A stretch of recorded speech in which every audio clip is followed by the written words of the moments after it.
తిరుమలేసుని తొలి గడపైన కడపలో ఈ తెలుగుదేశం పార్టీ పెద్ద పండుగ మహానాడు 2025 జరగడం అనేది మనకు మన నాయకులు ఇచ్చిన కడప జిల్లా వాసులకు ఇచ్చిన గౌరవంగా ఈ సందర్భంగా గుర్తు చేసుకుంటున్నాము.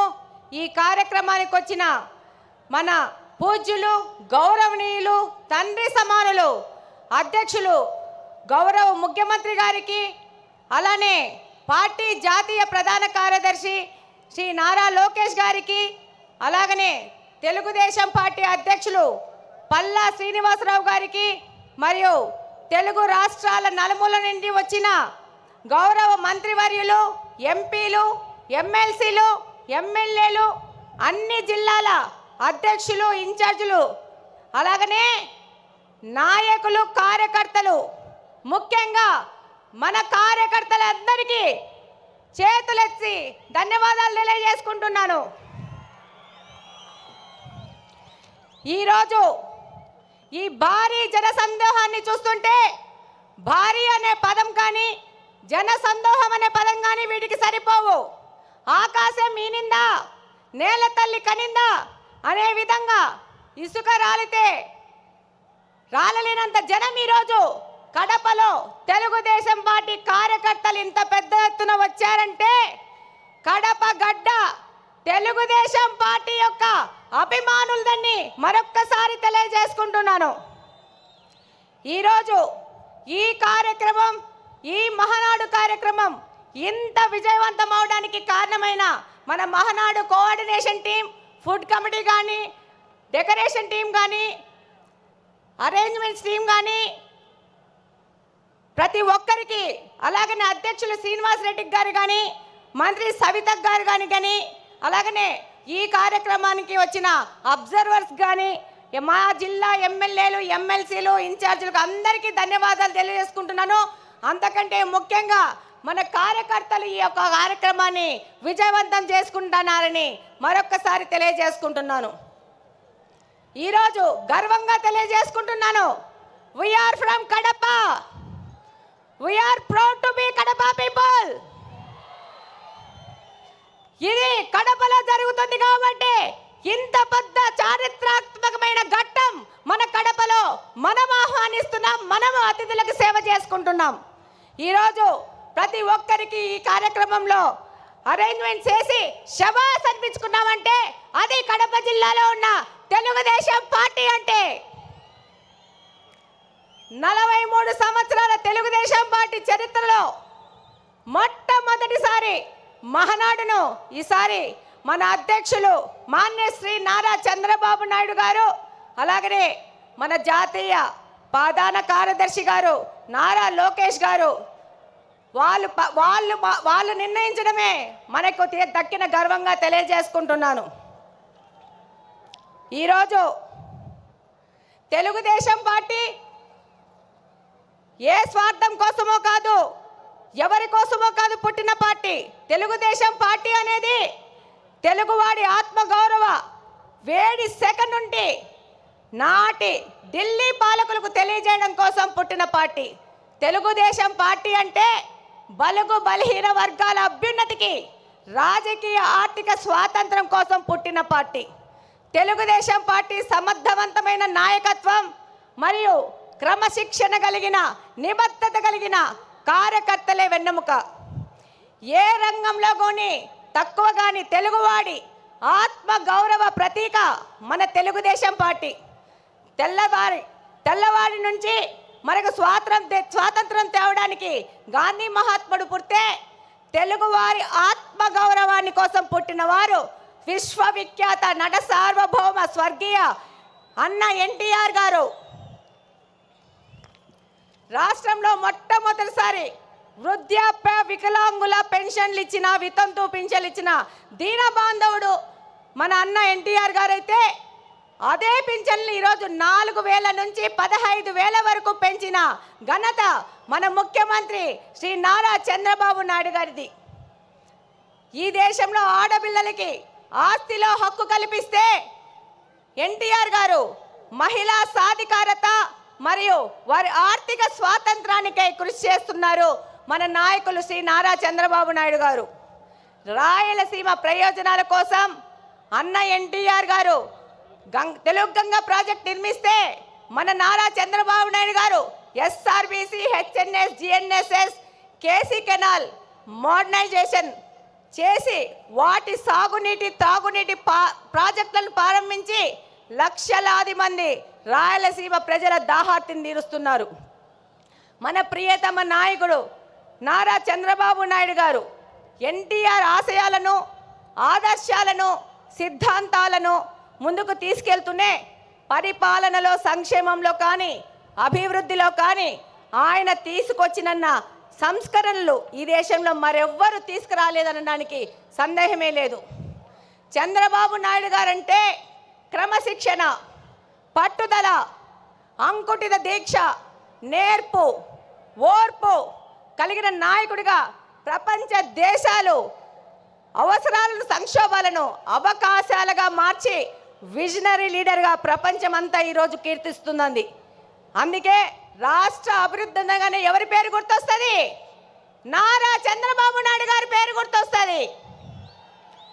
మనకి నదులు, వాటిపైన కట్టలు, ఆనకట్టలు కనబడితే మన నాయకుడికి నదుల అనుసంధానం గుర్తుకొస్తుంది.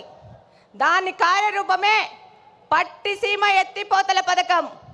పోలవరాన్ని పూర్తి చేసి కృష్ణా జలాలను బనకచెల్ల రిజర్వాయర్ వరకు తీసుకొస్తే రాయలసీమ అభివృద్ధిని ఆపే శక్తి ఎవ్వరికీ లేదని ఈ సందర్భంగా తెలియజేసుకుంటున్నాను.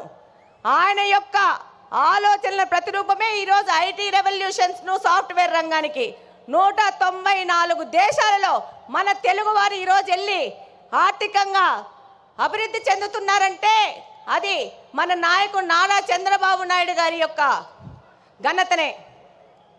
రాయలసీమ లాంటి కరువు ప్రాంతంలో సాఫ్ట్వేర్, ఐటీ రంగాలను తీసుకొచ్చి ఎంతోమంది రైతుల పిల్లలు ఇంజనీర్లై ప్రపంచ దేశాలకు వెళ్ళి ఇక్కడ ఫ్యాక్షనిజము ముగిసిపోయిందంటే దానికి కారణం మన నారా చంద్రబాబు నాయుడు గారు. ఈరోజు హైదరాబాద్లో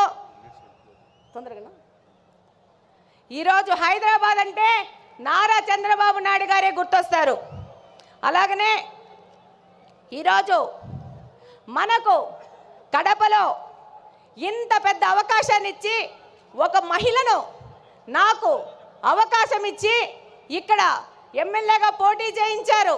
దానికంతకు ముఖ్య కారణం శ్రీ నారా చంద్రబాబు నాయుడు గారు, నారా లోకేష్ గారు. ఈరోజు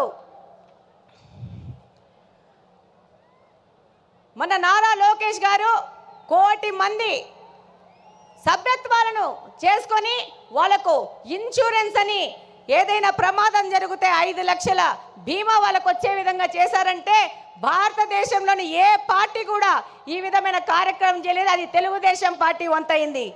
ఈరోజు తెలుగుదేశం పార్టీ తరఫున నన్ను నిలబెడితే ఏం మాట్లాడినారు? గంగిరెద్దు అన్నారు, బుడబుక్కలు అన్నారు, నీ ఇంటికి వస్తామన్నారు. ఒక్కసారి ట్రై చేసి చూడండి. బుడ్డా వెంగళరెడ్డి ఇంటి ఆడబిడ్డని ఇంటికి రిటర్న్ వీల్ చైర్లో పోతారు. ఈ సందర్భంగా తెలియజేస్తున్నాను, ఎవరే కానీ తెలుగుదేశం కార్యకర్తని టచ్ చేసి చూడండి, అదే వారి చివరి తప్పైపోతుంది.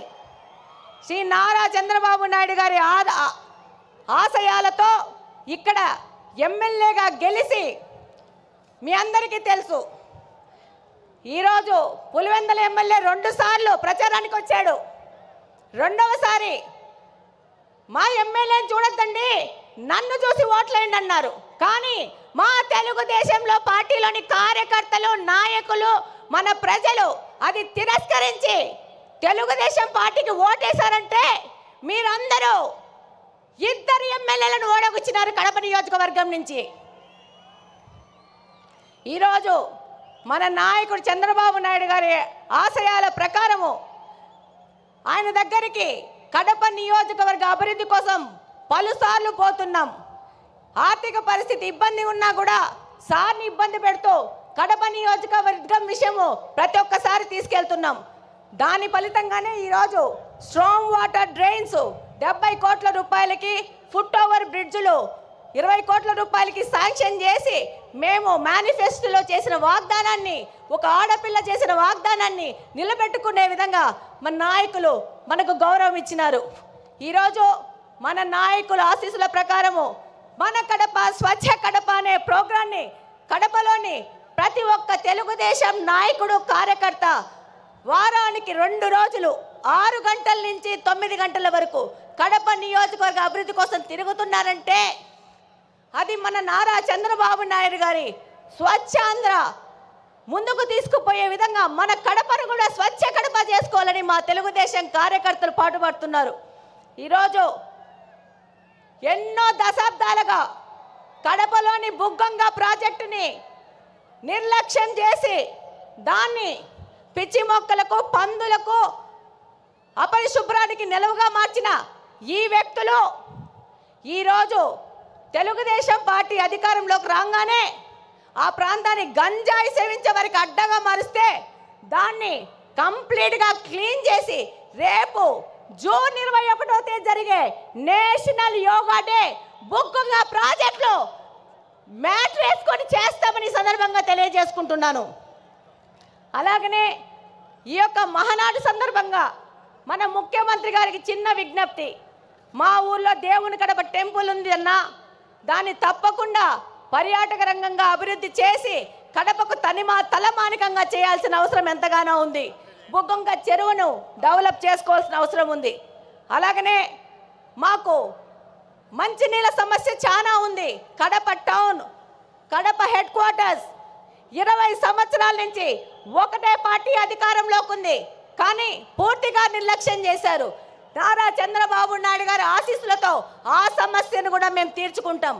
అలాగనే నారా లోకేష్ గారు 20 లక్షల ఉద్యోగాలు ఇస్తా అన్నారు.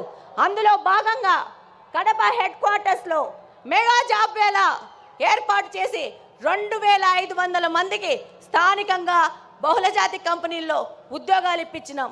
అలాగనే నారా లోకేష్ గారికి ధన్యవాదాలు చెప్పుకోవాల్సిన అవసరం ఉంది. ఎందుకంటే మొట్టమొదటి స్టార్టప్ కడపను P4 మోడల్ కింద మొదలు పెట్టారు. 6 నెలల్లో పూర్తి చేస్తున్నారు. ఇక్కడ కడపలోని యువతకి ఒక మార్గదర్శకంగా దిశానిర్దేశం చేసే విధంగా కడపను ముందుకు తీసుకుపోతున్నారు.